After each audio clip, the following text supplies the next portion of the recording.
नमस्कार शेतकरी मित्रांनो, बघा सॉलिस 5515 प्लाऊ परफॉर्मन्स।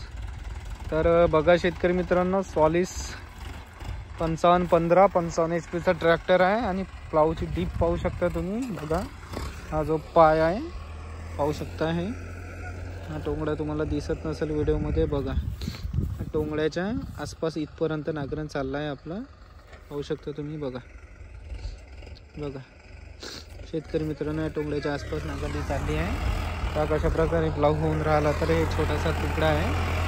तर बघा प्लाऊ कसं काम करत आहे तर व्हिडिओमध्ये पाहू शकता। आणि सॉलिस 5515 ट्रॅक्टर आहे शेतकरी मित्रांनो, सॉलिस प्लाऊ परफॉर्मन्स पॉप्युलरचा प्लाऊ आहे। अशा प्रकारे डीप पण चालत आहे तर पाहू शकता तुम्ही। बघा आणि प्लाऊच्या सेटिंगचा व्हिडिओ लवकरात लवकर येईल शेतकरी मित्रांनो। आणि डीप पाहू शकता तुम्ही। बघा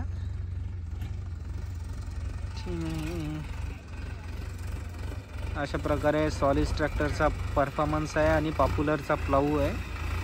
तर बघा शेतकरी मित्रांनो, कशा प्रकारे प्लाऊला आणि 55 HP गाडी आहे शेतकरी मित्रांनो। हा एक मध्ये नांगरण चालू आहे। बघा हा एक मध्ये गाडी चाललेली आहे।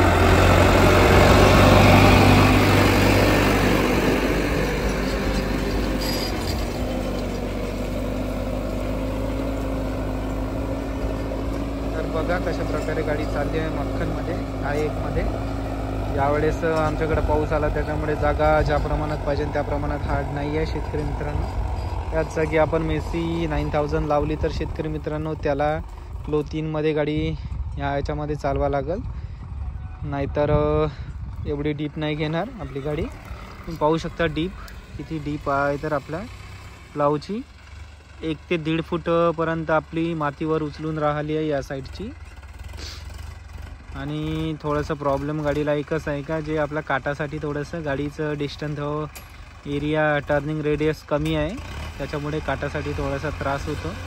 आणि जे लमसम असे लंबे पट्टे राहते या गाडीसाठी सगळ्यात बढिया काम होऊन जाते त्या यायचं। तर बघा आणखी गाडी येऊन राहिली आहे। तर बघा कशा प्रकारे काम करते तर गाडी हा एक मध्ये। आणि तुम्हाला गाडीचा आवाज येतच आहे शेतकरी मित्रांनो, कशा प्रकारे काम करत आहे।